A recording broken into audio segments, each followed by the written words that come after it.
형편 차이가 많이 나는 집끼리는 결혼하면 안 좋다고 하잖아요. 서로 좋으면 그만이지 그게 무슨 상관인가 했는데 저는 경험으로서 그 말이 무슨 말인지 100번 이해를 했습니다. 물론 형편 차이의 문제보다는 염치가 있느냐 없느냐의 차이긴 하겠지만요. 그 남자는 저와 같은 학과의 선후배 사이였습니다. 선배니까 인사하고 얼굴 정도는 알았지만 따로 친분이 있거나 대화를 나눠본 적은 없었어요.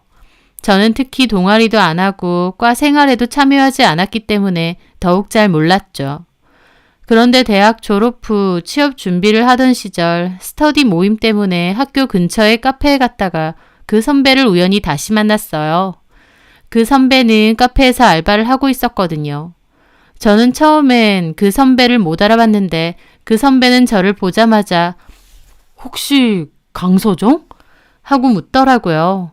그제야 얼굴이 기억났고 여기서 일하시냐 물었죠. 그 선배는 알바를 한다고 하더라고요. 저는 들어가고 싶은 기업이 있어서 공채 준비하고 있다고 얘기하면서 지금은 스터디 때문에 왔다고 했죠.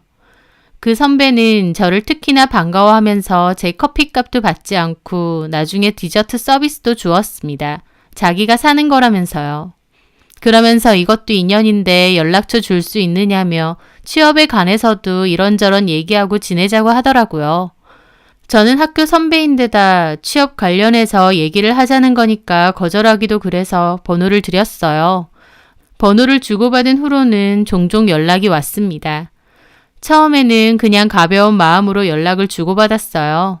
하지만 그 선배는 적극적으로 저에게 연락을 했고 제가 있는 곳에도 잘 찾아왔어요. 그러면서 저한테 그러는 겁니다. 사실은 학교 다닐 때 저를 좀 짝사랑했었다고요. 저는 완전 금시초문이었죠. 몰랐구나. 근데 너 학교 다닐 때 나름 유명했었어. 내가 왜? 예쁜데다 집도 잘 산다고 소문나서. 너 좋아하는 남자애들 꽤 있었을걸? 근데 좀 어려워 보여서 쉽게 못 다가가서 그렇지. 나도 그렇고. 저는 몰랐는데 학교 다닐 때 제가 금수저라고 소문이 있었다는 겁니다. 저희 집이 금수저까지인지는 모르겠지만 여유가 있는 건 맞습니다. 아빠가 유명한 햄버거 브랜드 체인점을 여러 개 운영하셨고 저도 살아오면서 금전적으로 불편한 점은 없었거든요. 제가 뭔가 하겠다고 하면 부모님은 적극적인 지원을 해주셨고 취업도 급한 게 아니다 보니 시간을 두고 여유 있게 준비하고 있었고요. 저희 아빠나 엄마가 차로 학교에 몇 번 데려다 주셨는데 두 분 다 차가 고가의 외제차다 보니 학교에 아름아름 그런 소문이 났나 보더라고요. 난 전혀 몰랐네. 나도 너한테 관심 있었는데 좀 부담스러운 거야. 콧대도 너무 높을 것 같고. 부잣집 딸이잖아. 나 부잣집 딸 아니야. 그냥 집에 여유가 좀 있는 것뿐이지. 뭐 부자 이런 것까진 아닌데. 내 기준에선 그 정도도 부잔데? 근데 그때는 부담스러워서 말 못 걸었다면서 이제 와선 왜? 다시 그렇게 만나니까 운명이다 싶더라고. 그래서 이번엔 용기를 낸 거지. 저도 그 선배가 싫지 않았습니다. 그 선배는 성격이 워낙 활발하고 재밌다 보니까 만나는 게 재밌었어요. 또 학교 생활하면서 알바까지 하는 모습이 성실하고 부지런해 보여서 좋았고요. 결국 그렇게 만나오다가 연인으로까지 발전을 했습니다. 저는 한 번은 떨어지고 두 번째 지원 끝에 원하던 회사에 합격하게 되었어요. 선배는 따로 가고 싶은 회사가 있다곤 했지만 한 번 불합격하고 나선 그보단 좀 낮은 경쟁률의 회사로 눈을 낮춰 취업을 했습니다. 자기는 저처럼 여유가 없다며 하루라도 빨리 취업하고 돈을 벌어야 된다고 했거든요. 사귀고 나서 들어보니 선배네 집은 별로 여유가 없었습니다. 아버지는 작은 중소기업에 다니셨는데 퇴직을 앞두고 계셨고 엄마는 평생 주부로 사셨고요. 여동생이 하나 있는데 연예인 준비한다고 돈만 까먹다가 지금은 따로 하는 일 없이 집에 있다고 했어요. 이제는 모델하겠다는 핑계로 취업 생각도 없다고 했고요. 아버지가 곧 퇴직을 하시기 때문에 그 집에서 돈을 버는 사람은 없었고 그래서 선배가 빨리 돈을 벌어야 하는 상황이었죠. 한마디로 이제 그 집의 실질적인 가장은 선배였던 겁니다. 솔직히 저는 그 말을 들을 때는 별로 대수롭지 않았어요. 그저 가족의 생계를 책임져야 되니까 많이 힘들겠다 정도로만 생각했죠. 왜냐면 서로 좋아하긴 했지만 아직 어리기도 하고 결혼까지 생각할 정도는 아니었거든요. 그렇게 각자 취업을 했고 예전보다는 서로 시간이 많지 않으니 만남 자체가 많이 줄었습니다. 게다가 저는 취업 기념으로 집에서 차를 한 대 사주셨는데 선배는 그걸 엄청 부러워하면서도 저보고 회사가 그렇게 멀지도 않은데 무슨 차가 필요하느냐고 볼멘 소리를 잘 하더라고요. 자기는 회사가 멀어서 오히려 자기가 차가 필요한 상황인데 돈이 없어서 못 산다고 하면서요. 그리고 또 저는 이제 학생 아니고 직장인이니까 음식을 먹어도 좀 좋은 데서 먹고 싶고 또 호캉스도 즐기고 싶은데 선배는 그런 걸 다 부담스러워했습니다. 제 씀씀이가 너무 큰 것 같다면서요. 그맘때 서로 회사 적응하느라 바쁘고 예민해져 있기도 했지만 그런 부분에 대해서 의견 차이가 많았었고 잘 부딪히게 되었어요. 그래서 결국 헤어졌습니다. 하지만 그 끝이 엄청 나쁘지는 않았어요. 그냥 서로 안 맞는 것 같다, 좋은 사람 만나라 정도로 얘기하고 잘 정리를 했거든요. 그 후에는 저는 회사를 다니다가 소개팅을 해서 다른 남자를 만났어요. 그런데 그 남자가 너무 쓰레기였습니다. 저 놔두고 양다리 걸치고 맨날 여자들이랑 술 먹으러 가고 완전히 질려서 헤어지게 되었어요. 그 남자한테 완전 대여서 학을 떼고 있을 무렵 헤어졌던 선배에게서 갑자기 다시 연락이 왔어요. 잘 지내느냐고요. 이미 헤어진 지 1년도 더 넘었는데 다시 연락이 온 거여서 당황스럽긴 했지만 저도 그때 쓰레기 같은 구 남친 때문에 마음이 많이 약해져 있던 때라 다시 연락 온 선배가 고맙고 그립더라고요. 결국 저도 다시 연락을 했고 저희는 그렇게 재회를 하게 되었습니다. 한번 헤어졌다가 다시 만난 거였다 보니 서로 더 애틋하고 사이도 좋았어요. 쓰레기 같은 구남친과 비교가 돼서인지 저만 바라보는 선배가 더욱 괜찮은 남자처럼 보이기도 했고요. 그렇게 저희는 2년간 잘 만나오다가 결혼 이야기까지 오가게 되었습니다. 그런데 결혼 얘기가 오갈 때 선배는 문제가 하나 있다고 했습니다. 선배는 그때 말한 것처럼 아버지는 진작에 퇴직을 하셨고 현재 선배네 집에선 돈을 버는 사람이 선배밖에 없다고 하셨어요. 선배가 버는 월급으로 그 집의 생활비를 다 쓰고 있는 상황이었죠. 그래서 결혼을 하게 돼도 자기는 자기 집을 모른 척할 수가 없다고 하면서 자기가 버는 월급은 시부모님께 생활비로 다 드리면 안 되겠느냐 하더라고요. 황당한 말이죠. 결혼하면 당연히 서로의 수입도 합쳐야 되는 건데 선배는 본인이 버는 월급은 전액 모두 시댁으로 드린다 했으니까요. 하지만 저는 생각해본 후에 그냥 그러자고 했습니다. 왜냐면 제 월급만으로도 저희 부부는 생활이 괜찮을 것 같았거든요. 따로 대출이 있는 것도 아니고 애가 있어서 돈이 많이 들어가는 것도 아니다 보니 충분할 것 같았죠. 저희 엄마가 소유하고 계신 아파트가 있었는데 결혼하면 저보고 거기서 살아도 된다고 하셨거든요. 그래서 집도 해결된 데다 당장은 아이 계획이 없으니까 제 월급으로 두 사람 사는 데에는 큰 문제가 없었던 거죠. 하지만 막상 이 얘기를 저희 부모님께 전하니까 저희 부모님은 결혼을 반대하셨습니다. 남편 월급을 시댁에 주는 것 자체가 문제라기보다 그 정도로 형편이 어렵고 또 시댁 부모님들이 노후 준비도 안 돼 있으신 상황이면 갈수록 저만 힘들어진다고요. 하지만 저는 그때 콩깍지가 단단히 씌어 있는 상태였습니다. 그런 이유로 헤어질 수 없다고 생각했어요.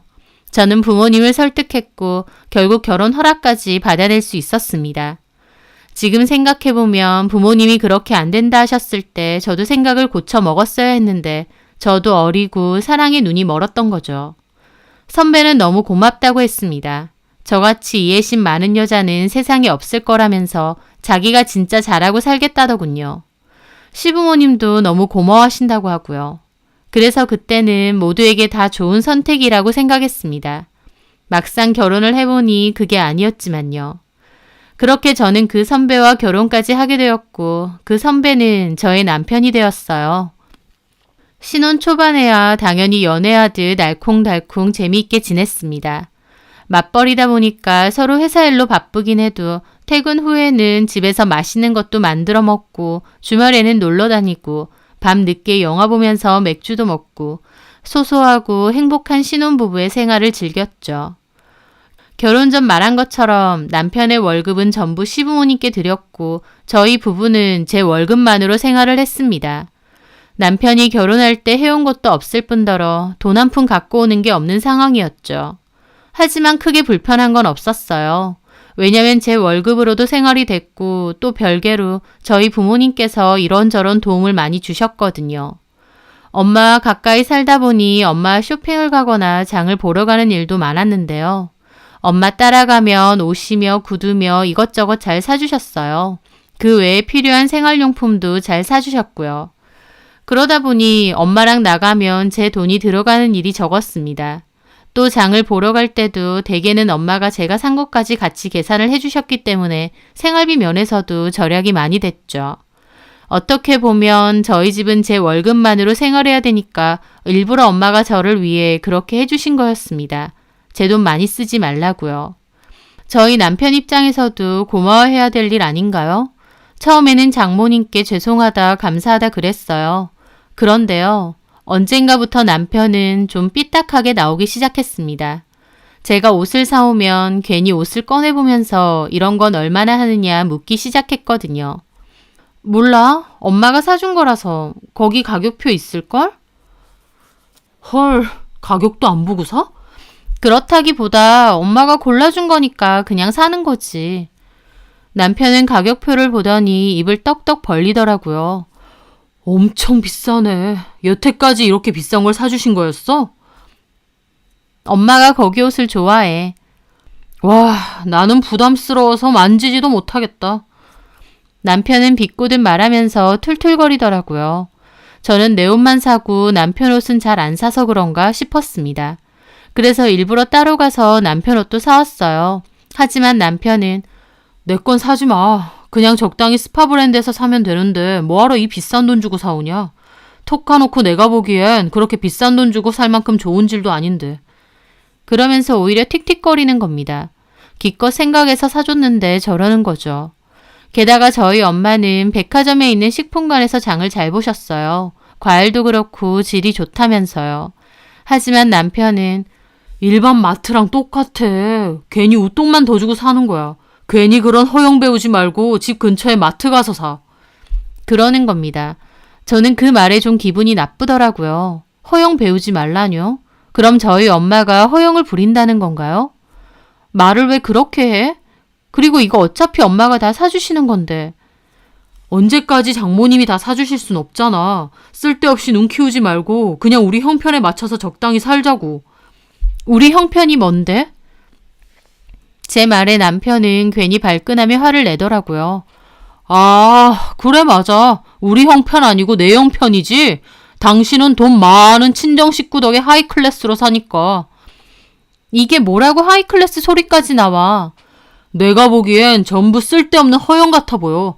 솔직히 집 앞 슈퍼만 가도 훨씬 싸고 질 좋은 식재료 많은데 굳이 맨날 백화점.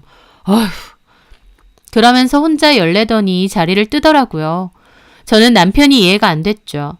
어차피 엄마가 계산해 주시는 건데 그럼 굳이 거절하고 집 앞에 가서 장을 다시 보란 말인가요? 처음엔 남편의 행동이 이해가 안 됐는데 갈수록 그게 남편의 지독한 자격지심이라는 걸 알게 되었습니다. 남편뿐만이 아니었어요. 시댁 식구들도 마찬가지였습니다. 명절이나 시댁 행사가 있어서 선물을 사면 이 돈 주고 이런 걸 사오냐, 차라리 돈으로 주지 그랬냐 하시질 않나. 좋은 식당에 모시고 가면 이 돈으로 굳이 왜 이런 걸 먹느냐. 그냥 집에서 먹는 게 훨씬 깨끗하고 좋다며 이런 식당들 겉으로만 번지르르 하지 완전 지저분하고 조미료 범벅이다. 알기는 아느냐고 도리어 저한테 핀잔을 주십니다. 결혼 전에는 잘 몰랐는데 결혼하고 시부모님들을 지켜보니 경제적으로도 심적으로도 여유가 많이 없으셔서 그런지 모르겠는데 이상한 고집들이 엄청 강하시더라고요. 다른 사람 깎아내리는 것도 엄청 심하시고요. 다른 사람을 깎아내려야 본인들이 올라간다고 생각하시는 것 같았죠.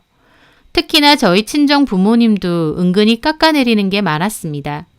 저희 부모님은 시부모님을 일컬을 때 항상 시댁 어른분들이라고 하시는데 시부모님은 저희 부모님을 일컬을 때 너네 집이라고 잘 그랬고요.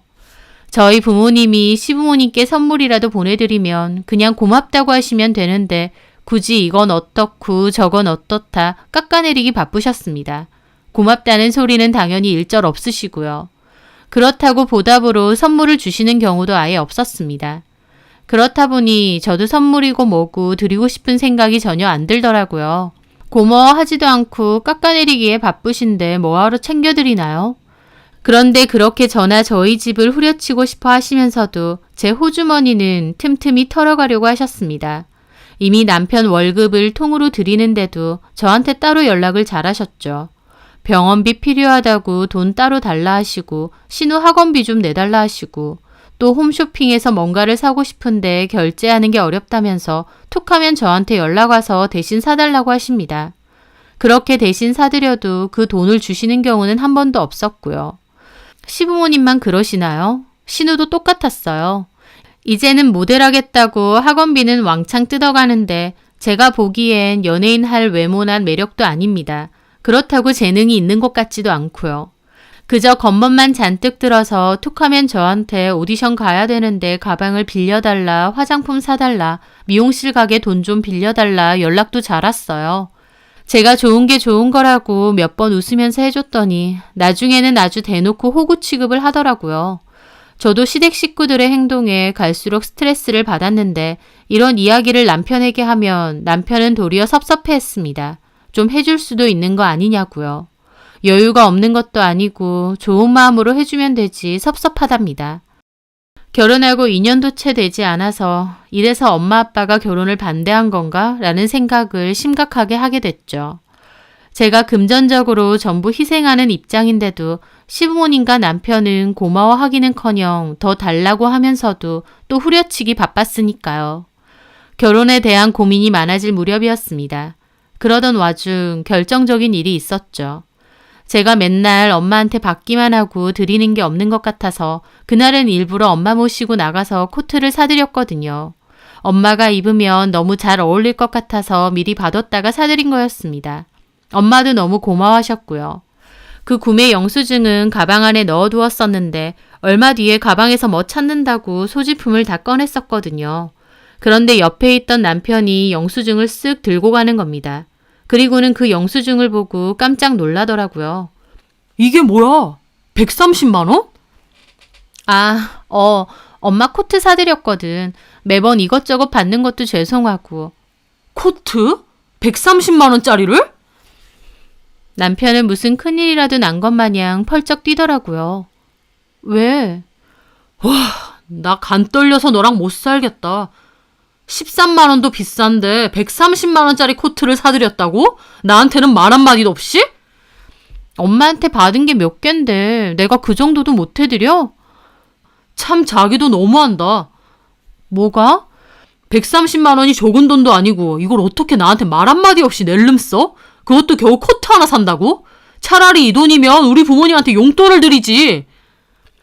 저를 나무라는 듯이 말하는데 저는 그 순간 입이 떡 벌어졌습니다. 결혼 생활 동안 생활비 한번 가져온 적 없고 월급을 통으로 시댁에 드려도 말 한마디 한 적 없었던 저입니다. 엄마한테 그간 옷이며 식료품이며 받은 것도 많아서 저도 한번 해드린 거고 어차피 결국 이것도 제가 번 제 월급 통장에서 나간 돈이고요. 그런데도 남편은 제가 엄마한테 코트 하나 사드렸다고 개거품을 물고 저한테 따지고 있는 거였죠. 심지어 그 돈으로 자기 부모님 용돈이나 드리지 그랬냐 하면서요. 그쯤 되니 진짜 이게 나랑 우리 집을 돈 갖다 바치는 돈줄로만 보나 싶은 생각이 들어서 열이 확 받더라고요. 용돈은 무슨 용돈이야. 당신이 꼬박꼬박 월급 그대로 드리면서. 그리고 내가 내 돈 쓴 건데 이게 왜 당신이 열낼 일이야? 제가 따지니까 남편도 열을 내더군요. 내가 내 돈? 너 말 그렇게 하면 안 되지. 우리 생활비잖아. 이제 와서 네 돈 내 돈 하냐? 당신은 뭔가 잘못 알아도 한참 잘못 알고 있네. 우리 생활비라니. 엄밀히 말하면 전부 내 월급이야. 와, 너 처음부터 얘기 다 된 것 같고 이렇게 치사하게 나와? 저는 황당함에 실소가 나왔습니다. 자기야말로 계산이 안 돼? 지금 이 집에서 당신 돈이라고 할 수 있는 거 아무것도 없어. 당신이 2년 동안 생활비 한번 안 갖고 와도 나 그거 갖고 한마디도 입댄 적 없거든? 근데 고마워하지는 못할 망정. 뭐? 그 돈으로 시부모님 용돈을 드리라고? 제가 정색하고 따지자 남편도 주춤했습니다. 평소처럼 제가 미안해, 알겠어 할 줄 알았던 모양인데 제가 열을 내고 따지니 남편도 당황한 얼굴이었죠. 내 말은 130이 적은 돈도 아닌데 그깟 코트 하나 산다고 쓴다는 게 너무 아깝다는 거잖아. 내가 130으로 코트를 사든 코를 풀든 내 맘이야. 내가 이래서 번 내 돈이고 그걸로 우리 엄마 옷 하나 사준 건데 당신이 뭔데? 저도 너무 화가 나서 눈을 뒤집고 따졌죠. 저 웬만해선 화내는 일이 없고 어지간해선 다 좋게 넘어가는 편입니다. 하지만 그때는 저도 눈이 돌아가더라고요. 낯선 제 모습에 남편도 몹시 당황하고요. 근데 왜 이렇게 열을 내? 가만 보자 하니까 염치가 없어도 너무 없잖아. 적당히 몰라? 월급 통으로 주는 것도 모자라서 이제는 내 돈까지 너네 식구들한테 갖다 바쳐야 돼? 너 말을 그따위로밖에 못해? 너네 식구라니. 더 심하게 하려는 거 참고 있어. 이래도 좋다 저래도 좋다 하니까 사람을 아주 띄엄띄엄 보내. 아주 가뜩이나 병원비니 학원비니 가진 핑계로 돈 뜯어내면서 이제는 용돈까지 따로 또 달라고? 제가 흥분해서 열을 내자 남편도 더 이상 아무 말 못하더라고요. 저는 보는 앞에서 영수증 갈갈이 찢어서 던졌습니다. 나도 이렇게는 안 되겠어. 앞으로 자기도 똑같이 생활비 내. 뭐? 그래야 공평하지. 아니, 애초에 공평한 것도 없었지. 이 집이며 집안에 들어가는 것조차 다 내가 하고 자기는 몸뚱이만 덜렁 들어왔잖아. 그런 것도 다 이해하고 월급 통째로 넘기는 것도 이해했는데 이제 와서 보니 내가 그럴 이유가 없네. 자기도 생활비 똑같이 내. 생활비 먼저 내고 남은 건 어머님 드리던지 알아서 하라고. 저는 그렇게 말하고 자리를 떠났습니다. 진짜 화나더라고요. 저희 부모님한테 이것저것 받아먹을 때는 좋다쿠나 다 받아놓고 제가 그 보답으로 코트 하나 사드린 거로는 입에 거품을 몰고 난리치나요? 저희 부모님이나 제가 무슨 물주도 아니고 시댁에 퍼주는 건 당연하고 친정에는 무조건 받아만 와야 된다고 생각하는 게 너무 괘씸했죠. 저는 진짜 이래서 부모님이 결혼을 반대한 건가, 어떻게 저렇게 염치가 없을 수 있나 진지하게 결혼 생활에 대해 돌아봤습니다. 그 일 이후 남편과 저는 일절 말도 안 하고 지냈죠. 그런데 며칠 후 그 와중에 시어머니 저한테 전화와서는 한다는 소리가 시아버지 임플란트 해야 되니까 300따로 보내라는 거였습니다. 미안한 기색도 없이 무슨 맡겨놓은 돈 달라는 것처럼 뻔뻔하게 보내라는데 어처구니가 없었습니다. 저 돈 없는데요, 어머님. 왜 돈이 없어? 어머님, 저희 집 제 월급으로만 생활해요. 근데 저희한테 무슨 여유가 있겠어요? 제 말에 어머님은 완전 흥분해서 난리치시더군요. 그거는 네가 살림을 똑바로 못하는 거지. 너 다니는 곳도 대기업이라며. 그러면 월급도 많이 받을 텐데 그 월급으로 두 사람 생활비도 안 되는 거면 네가 살림을 엉망으로 한다는 뜻이다. 현택이하고 현주한테 들어보니까 너 하고 다니는 것도 죄다 백화점 거 아주 비싼 거라며. 그렇게 사치가 심하니까 돈이 안 모이는 거지. 어떻게 300만 원 여윳돈도 없다는 소리가 나오니? 그 소리를 듣는데 어이가 없어서 실소만 터져나오더라고요. 너 왜 웃니? 그러는 어머님은요. 어머님 논리로 따지면 어머님도 살림 엉망으로 하시는 거네요. 뭐야? 그렇잖아요. 아버님이 평생 일하셨는데 따로 노후자금 준비해 놓으신 것도 없고 결혼한 아들 월급을 아직도 통째로 받으시잖아요. 그것뿐이에요? 저한테 틈틈이 사달라 그러시는 것도 한 트럭이고. 근데 돈을 도대체 어떻게 쓰시길래 치과 치료비 300만 원도 따로 없어서 또 며느리한테 손을 벌리세요? 제가 무슨 돈주머니예요? 야, 너 말을 그따위로 하니? 돈 좀 있다고 유세야? 어따 대고 시어머니한테? 어머님은 바들바들 거리며 따지시더라고요. 시어머니가 무슨 무적 방패인가요? 시어머니라는 이름으로 어머님이 저한테 해주신 건 뭔데요? 저 아무리 생각해도 받은 게 아무것도 없거든요? 얘 말하는 것 봐라. 너 어디서 배운 싸가지야? 돈 가지고 어디서 유세냐고. 너 이런 식으로 내 아들 기죽이고 그랬지? 저는 가짜나서 웃음이 절로 나왔습니다. 말이야 바른 말이지. 기는 어머님 아버님이 다 죽인 거 아니에요? 결혼한 아들 월급까지 싹 받아먹는데? 근데요, 현택 씨 기 안 죽었어요. 아주 기가 살 대로 살아서 제 월급까지 탐내더라고요. 염치라도 있던가. 아주 한통속으로 뻔뻔해서. 뭐야? 어머님, 저 이제 호구 노릇 안 합니다. 사람을 아주 우습게 보시네요. 가뜩이나 이 결혼 유지하는 게 맞는지 아닌지 고민 많은데 아주 제 고민의 불을 당겨주시네요. 어머님, 그냥 아들 도로 데리고 가세요. 데리고 가서 아들 등에만 빨대 꽂고 사세요. 엄한 제 등까지 빨대 꽂을 생각 마시고요. 저는 그렇게 전화를 끊었습니다. 어머님은 곧장 남편에게도 얘기했는지 남편에게도 전화가 왔어요. 저는 싸그리 무시했죠. 그러니까 후에 어머님이 정말 말도 못할 욕문자를 저한테 보내시더라고요. 그걸 보는데 어떻게 며느리한테 이런 욕을 보내나 싶어 손까지 떨려왔습니다. 저는 그 길로 반차 쓰고 바로 변호사 사무실 찾아갔습니다. 그리고 있었던 일 다 얘기하고 이런 문자까지 보낸다고 했죠. 결혼 내내 저 혼자 생활비 내고 시댁에 돈 퍼주며 희생했는데 이런 욕설과 협박 가득한 폭언 문자까지 보내고 변호사는 다 살펴보더니 이혼 사유로 활용 가능하다고 하더군요. 그렇게 상담 끝나고 나서는 가정법원 들려서 이혼 서류도 받아왔습니다. 집에 가서 이혼 서류 작성하고 있으니 남편 왔더라고요. 오자마자 옷도 안 갈아입고 개거품 물고 따지는 겁니다. 돈 좀 있다고 남편이고 시댁 식구들이고 우습게 보냐고. 너네 집이 돈이 있으면 뭐 얼마나 있다고 이따위로 천박하게 구냐고요. 자기소개해? 돈으로 천박하게 군 건 내가 아니라 너랑 너네 식구겠지. 네가 네 입으로 그랬지. 월급 통째로 시댁 주자는 것도 이해해주는 나 같은 여자 없다고. 그때는 고맙다고 눈물까지 글썽이더니 이제 와선 내 돈까지 다 네 돈으로 보이디? 적당히 했어야지. 허영심만 드글드글해서는 130만 원짜리 코트를 사내는데 내가 어이가 안 없겠어? 그걸로 차라리 부모님 용돈 드리자고 하는 게 뭐 어때서? 너 우리 엄마한테 전화해서 당장 사과드려. 너 때문에 기막혀서 울기까지 하셨어. 사과 같은 소리 하네.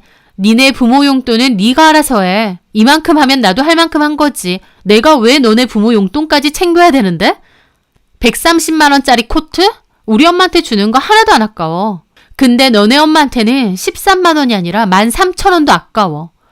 와, 이런 식으로 나온다 이거야? 아주 막 나가네? 막 나가는 건 너겠지. 아, 그래. 부모님 용돈 말고 더 좋은 거 줄게. 저는 다 쓴 이혼 서류를 내밀었습니다. 이혼? 그래, 이혼해. 이혼해서 너네 부모님 모시고 살아. 나는 네가 그렇게 눈물겨운 효자인지 몰랐네. 네가 버는 월급 차곡차곡 부모님 드리면서 극진히 모시고 살라고. 어떻게 이깟일로 이혼 소리를 해? 남편은 제가 보는 앞에서 이혼 서류를 갈갈이 찢더라고요. 저는 오히려 코웃음 쳤습니다. 좋아. 그럼 소송하든가. 소송? 그래. 이혼 소송해. 나는 소송을 해서라도 너랑은 끝을 낼 거거든. 저는 그리고 어머님이 보내준 문자 보여줬습니다.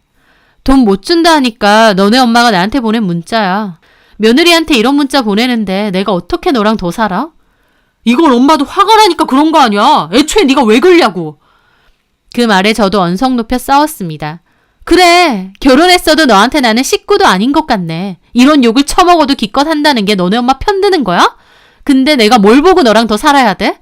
나 이제 너네 집 호구 노릇 그만할 거야. 호구 노릇은 너 혼자 해.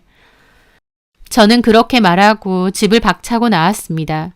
그 길로 친정에 간 저는 부모님께 이 일에 대해서 다 말씀드렸고 이혼하겠다고도 했습니다. 부모님도 집 형편이 어려운 건 문제가 아닌데 시댁 식구들이 너무 뻔뻔하고 염치가 없어 보여서 결혼할 때 걱정을 많이 했었다면서 제 인생이니 알아서 잘 선택하라고 하시더라고요. 어차피 신혼집도 저희 부모님이 해주신 거고 남편은 말 그대로 몸뚱이만 장가를 왔다 보니 재산 정리를 할 것도 없었습니다. 이혼하고 남편만 나가주면 됐죠. 남편은 이혼 못 해준다고 자기들도 소송할 거라고 버텼는데 솔직히 뭘로 소송을 한답니까? 자기도 나름 알아봤지만 별다른 수가 없는지 갑자기 태세를 바꿔서 미안하다고 나오더라고요. 저는 이미 부부 사이는 깨졌고 그냥 조용히 이혼하고 싶다. 내가 유책 관련해서 소송도 걸 수 있지만 그렇게는 안 하겠다 그러니까 그냥 조용히 협의 이혼하고 나가달라고 했습니다. 남편도 본인이 버티다가 괜히 소송당하면 그것도 문제가 커지니 결국 알겠다고 하고 협의 이혼으로 마무리했어요. 짐 빼간다고 하는 날 얘기 좀 하자고 하길래 얘기는 이미 충분히 다 됐다고 딱 잘라 말했습니다. 앞으로 우리가 따로 만나거나 대화를 할 일은 없었으면 한다고요. 남편도 끝까지 너무한다고 한마디 하더니 짐 빼서 나갔죠. 그렇게 저는 이혼을 하게 되었어요. 근데 후에 남편 놈이 자기 동기들한테 제 욕을 하고 다녔더라고요. 제가 된장녀라 사치가 심하다고요. 황당했는데 제 사정을 다 아는 동기가 오히려 더 화내면서 선후배 막론하고 이 사실을 다 퍼뜨렸어요. 결국 남편은 본전도 못 찾고 오히려 뻔뻔하고 염치 없는 모지레기 소리를 들었다고 하더라고요. 그리고 그 후에 자기 동기들에게 돈 빌리려다 까였다는 소식을 끝으로 남편의 소식은 들을 수 없었습니다. 그렇게 저는 이혼을 하게 됐어요. 신혼집은 다른 사람에게 세주고 저는 본가로 다시 들어갔고요. 저는 이혼 이후 주변에서 누가 결혼한다고 하면 서로 경제적인 형편이 비슷한 집끼리 하는 게 좋다고 말합니다. 특히 시댁 형편이 기울면 며느리한테 없는 집 시집와서 고맙다고 할 것 같지만 오히려 내세울 건 시부모 감투뿐이고 돈 없어서 무시하냐는 자격지심까지 있다고 하면서요. 그러면서도 남편은 자기 부모님이 안쓰럽고 안타까워서 발을 동동하면서 대리호도까지 시키는 경우가 허다하다고요. 물론 안 그런 집도 많겠죠. 제가 겪었던 저의 전 시댁이 유별나게 염치없고 뻔뻔한 것도 있다는 거 압니다. 하지만 그런 일을 한번 겪으니 애초에 뭔가 문제가 될 만한 게 보이면 아예 시작을 안 하는 게 좋겠다는 생각도 들어요. 자기 월급 통으로 시부모님께 드리자고 하는 게 일반적인 일은 아닌데 그때 뭔가 이상하다 싶고 부모님도 말렸을 때 결혼을 안 했어야 되는 거였죠. 하지만 본인이 겪어봐야 깨닫는 것도 있듯이 저도 이제 와서야 알겠다 싶은 거죠. 부모님이 반대하는 결혼은 충분히 심사숙고를 해야 된다는 것도 잘 깨달았고요. 헤어졌다가 다시 만난 거라서 운명이라고 생각했던 전 남편. 하지만 알고 보니 한숨이 절로 나오는 악연이었을 뿐이었습니다. 그나마 끝이 나서 아예 얼굴 안 보고 각자 인생 사니 차라리 다행이다 싶어요. 전 남편도 본인이 집안의 기둥이고 또 그게 본인이 당연히 해야 될 몫이다 싶으면 애먼 여자 고생시키지 말고 혼자서 그렇게 살았으면 합니다. 제 사연 들어주셔서 감사합니다.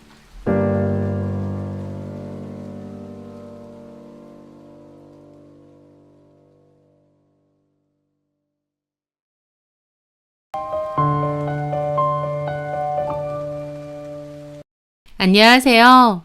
저는 아들 하나를 키우고 있는 40대 초반 여자입니다. 말 한마디로 천냥 빚을 갚는다는 속담이 있죠. 한마디의 말로도 천냥의 빚을 갚을 수 있을 정도로 말의 힘이 대단하다는 뜻인데 저는 천냥 빚을 갚기는커녕 천냥 빚을 더 질 수 있는 사람을 보았습니다. 바로 저희 시어머니요. 어쩜 그렇게 하시는 말마다 얄밉고 사람 속 뒤집어지게 잘하시는지 어디 말 안 좋게 하는 학원이라도 다니신 줄 알았어요. 그런 저희 시어머니와 제 얘기를 한번 해보려 합니다. 저희 남편과 저는 동갑입니다. 친구의 소개로 만났고 2년 연애 후 결혼하고 저는 임신을 하고 8개월 때쯤 회사를 그만두었어요. 저희 회사는 육아휴직을 쓰기에는 눈치가 많이 보이는 회사였거든요. 하지만 제가 하는 일이 반전문직인 일이라 나중에 아이 좀 크고 나면 재취업을 할 수 있어 남편과 상의 후 그만두게 된 거였어요. 그리고 아이 출산 후 저는 육아에 전념하였습니다. 아이 출산 전에는 어머님을 자주 뵙지는 않았기에 이렇게 열불날 정도로 말씀을 하시는지 몰랐어요. 물론 그 전에 신혼 때에도 시댁을 찾아뵈면 아들 얼굴이 많이 상했다, 일하느라 힘들지 않냐며 안쓰러워하시고 제가 아침밥은 잘 차려주는지 옷은 잘 다려 입히는지 말씀하셔서 빈정이 상할 때가 있긴 했어요. 하지만 자식 걱정이 많이 되시나 보다 하며 좋게 생각하려 했죠. 그러다 하루는 저와 남편이 빨간 날이 끼어있는 주말에 여행을 다녀온 적이 있었습니다. 태교 여행 겸해서 강원도로 다녀왔는데 어머님은 톡으로 연락하셔서는 놀러 갔냐? 놀러 간 사진 좀 보내봐라 하셨습니다. 근데 뭔가 떠보는 느낌이 들긴 했어요. 연휴인데 시댁 안 오고 너네들끼리 놀러 갔냐 하는 느낌이요. 그때도 뭔가 기분이 좀 그렇긴 했는데 제가 임신해서 좀 예민한 건가 하며 넘어갔습니다. 그리고 아이를 출산하고는 어머님은 본색을 드러내셨어요. 병원과 조리원에 하루가 멀다 하고 오셔서는 아이를 보시고 저한테 들렀다 가셨어요. 그러면서 하시는 말씀이 심쿵이가 얼굴이 좀 하얗더라.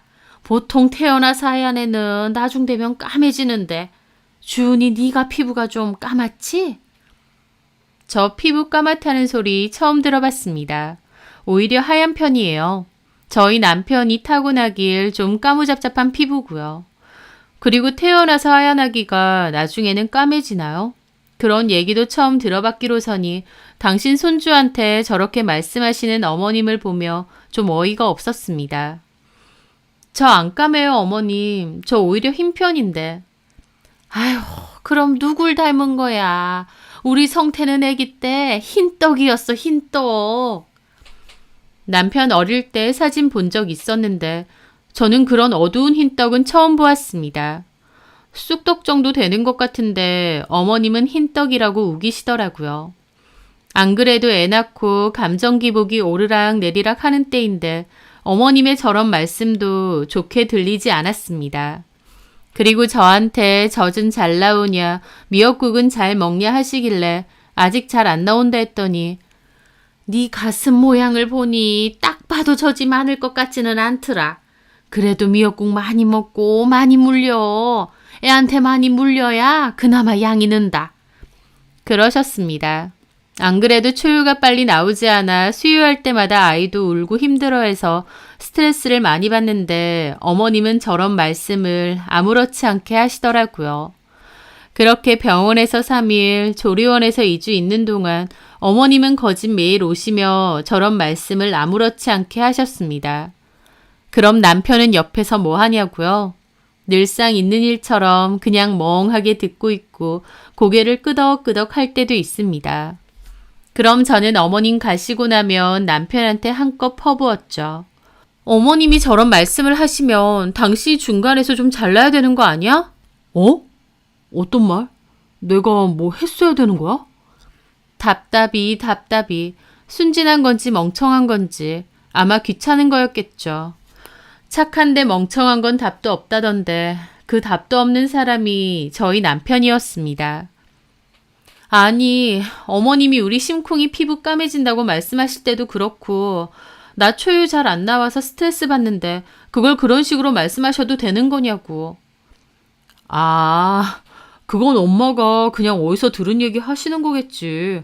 그리고 당신 수유하는 건 그냥 엄마가 별 생각 없이 하신 말이야. 신경 쓰지 마. 차라리 속 위에 경을 잃지. 저희 남편은 뭔 말을 해도 엄마가 그냥 별 생각 없이 말씀하신 거다. 당신이 아기 낳고 예민해져서 그런 거다라고 합니다. 저는 조리원에 있는 동안 쉬기는커녕 더 힘들었어요. 그렇게 조리원을 나와 친정에서 한 달 정도 더 지내게 되었어요. 저희 엄마가 동생 낳고 산후조리를 제대로 못하셔서 고생하셨다고 제 산후조리를 꼭 도와주시겠다고 하셨거든요. 그렇게 친정에서 지내는 동안 어머님은 오시지 못하니 저랑 남편, 어머님 셋이 들어간 단톡방을 만드셨어요. 그리고 매일같이 사진 보내라, 동영상 찍어 보내봐라, 애 얼굴 좀 보자 하셨습니다. 그리고 하루에 한 번 이상 꼭 영상통화를 하셨어요. 아이가 무슨 말을 하는 것도 아니고 자거나 울거나 제가 수유하거나 세 가지 중 하나인데 뭘 그렇게 보시고 싶다고 영상통화를 하시는 건지. 어쩔 때는 저희 엄마한테도 그러셨습니다. 아유, 사부인, 산후조리 하시느라 힘드시죠? 그래도 손주 보니까 얼마나 좋으세요. 손주 얼굴 한번 보면 힘든 거 싹 없어지는 거죠. 아유, 힘든 게 뭐야. 힘이 펄펄 나지. 우리 장손 잘 좀 부탁해요. 그러셨습니다. 저희 엄마 떨떠름하게 네 사부인 하고 전화 끊으셨지만 언짢아하셨어요. 저희 엄마 제 산후조리에 저희 아기까지 같이 돌봐주시느라 새벽에도 같이 잠 못 잘 때가 많으셨어요. 오히려 저 잘하고 엄마가 아기 분유 먹여 재워주시고 새벽에 기저귀 갈아주시고 애쓰셨습니다. 그런데 말이라도 고생하신다 한마디면 될 걸 힘든 게 뭐 있냐 하시고 게다가 자기네 장손 잘 부탁한다니. 우리 어머님이지만 참 정떨어지게 말씀 잘하신다 싶었어요. 그렇게 친정에서 산후조리를 하고 집에 와서 저는 본격적인 육아를 시작했습니다. 아기가 어리면 어린 대로 잘하면 잘하는 대로 손이 많이 가고 제 시간도 없고 정말 너무 힘들더군요. 게다가 아기가 좀 예민한 편이다 보니 통잠도 잘 안 자고 자주 깼어요. 그래서 저도 덩달아 잠을 잘 못 자고 힘들었죠. 오죽하면 그맘때 제 소원이 5시간만이라도 좀 푹 자보는 거였으니까요. 그렇게 힘든 와중에 어머님은 종종 오셔서는 속을 뒤집고 가셨습니다.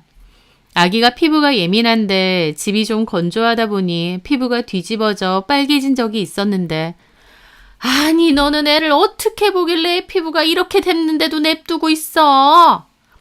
저 냅둔 적 없습니다. 그렇게 되자마자 보습제 열심히 발라주고 가습기 틀고 최대한 건조하지 않게 지내겠어요. 그런데도 어머님은 사소한 거 하나하나 잔소리를 하셨습니다.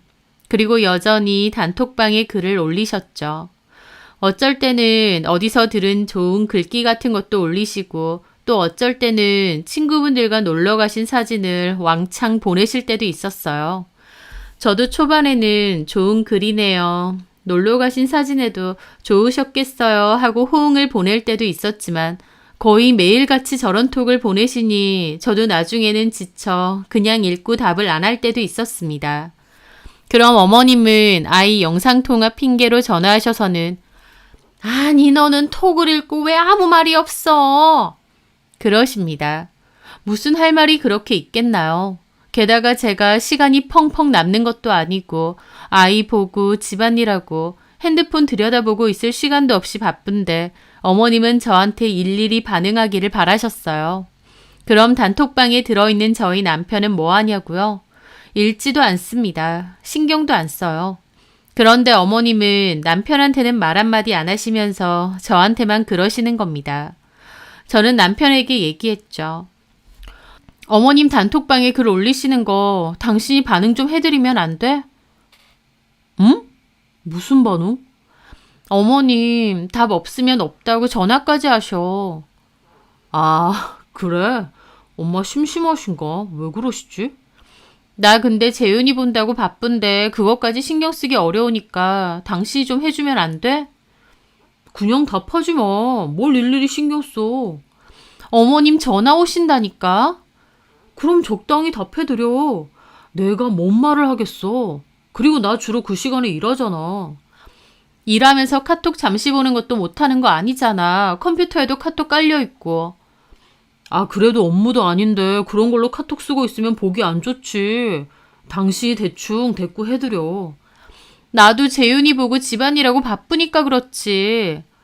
기저귀 분유 핫딜은 잘만 찾아보면서 엄마한테 말 한두 마디 하는 건 싫어? 뭐? 그렇잖아. 당신이 1, 2분 폰 만질 시간조차 없는 사람은 아니잖아. 그냥 잠시 엄마 말에 한두 마디 하면 될 걸 뭘 나까지 하라고 그러냐? 당신 어머니잖아. 당신 시어머니기도 하지. 어머님 말씀하시는 거 하루에 한두 번도 아니고 어떻게 다 일일이 대꾸해. 그럼 하지 마. 남편과의 대화는 끝없는 도돌이표 같았습니다.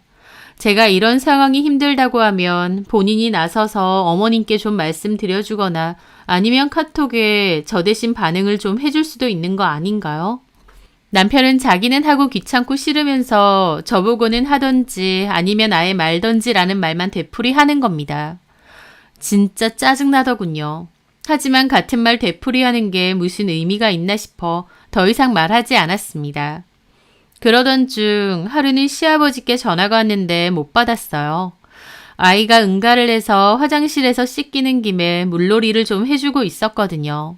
그러다 보니 전화가 온 줄 몰랐고 나중에 보니 부재중 전화가 와 있더라고요. 그런데 그 와중에 단톡에 아버지 걱정하시는데 왜 전화를 안 받냐 그러세요. 아니, 다 큰 성인이 걱정될 게 뭐가 있나요? 제가 어디 멀리 다니는 것도 아니고 거의 집에 있거나 잠시 산책하거나 마트 정도 다니는데요. 5분, 10분 정도 기다리시면 제가 부재중 확인하고 연락드렸을 텐데 그 잠시도 못 기다리시고 연락을 하시는 겁니다. 그리고는 또 연락하셔서는 아버지가 아기 보고 싶다는데 영통 좀 자주 해라 하십니다. 어머님 당신 스스로 생각해도 너무 연락이 많은 것 같으니 아버님 핑계까지 대시며 연락하는 거였죠. 이러나 저러나 무슨 연락을 저렇게 하시나 싶어 스트레스를 많이 받았습니다. 그럼 카톡과 전화만 하시고 자주 안 뵙는 거 아니냐고요? 그렇지도 않습니다. 일주일에 한 번에서 많으면 2번도 오셔서는 손주 보고 가세요. 그렇게 오셔서 하루는 TV 홈쇼핑을 보는데 제가 좋아하는 김을 팔길래 남편더러 자기야, 저긴 맛있는데 우리 좀 살까? 했더니 어머님은 저런 거 싼 김이야. 맛없어. 너는 저게 맛있니? 맛있는 김 먹어보지도 못했나 보다. 바로 그러십니다. 그러면 맛있다고 한 저는 뭐가 되나요? 그거 말고도 저희 아이 옷 입은 거 보시고는 왜 이런 색 옷을 입히냐고 하십니다. 아니, 애 옷이 이런 거밖에 없어? 색깔이 뭐 이래? 다른 엄마들은 옷 예쁘게 잘만 입히더만. 가만 보면 너도 어지간히 센스 없다. 그냥 평범한 아이 옷 색깔인데 어머님은 뭐가 그렇게 마땅찮으신지. 그러면서 댁에 돌아가시면 아이 옷 사진을 단톡에 그렇게 올리십니다. 이런 게 이쁘다고 또 요런 게 색이 좋다고 앞으로는 이런 거 사라고 하시면서요. 그러면 차라리 옷을 좀 사주시던지 그건 또 아니에요. 늘 말만 저렇게 감나라 배나라 하시는 거죠. 저는 아이 육아도 힘든데 어머님까지 사사건건 저러시니 더욱 스트레스였어요. 남편도 중간 역할을 전혀 하지 않아 더욱 힘들었고요. 사실 그게 뭐 그렇게 어려운 일인가 생각할 수도 있지만 당해보지 않은 사람은 모릅니다. 친정 엄마라면 그러지 마시라 말이나 할 수 있지. 시어머니는 불편하고 괜히 사이 틀어지는 것도 싫어 참다 보니 제 마음만 더 힘들어지더군요. 그런 힘든 마음을 하루는 친정엄마와 동생한테 털어놓고 얘기한 적이 있습니다. 그랬더니 저희 엄마와 동생이 한번 카톡을 보자고 하더라고요. 저는 바로 폰을 켜서 보여줬고 그걸 본 저희 엄마와 동생은 입이 떡 벌어졌습니다. 하루에도 몇 번씩 톡을 하시는데 별 의미 없는 내용들이 다반사고 그 와중에 저한테 잔소리도 좀 하시고 아이 궁금하다 사진 보내달라 하시고 그런 것들이 끊임없이 줄줄 있으니 엄마와 동생도 경악하더군요. 언니, 진짜 사돈 어른 너무 심하시다.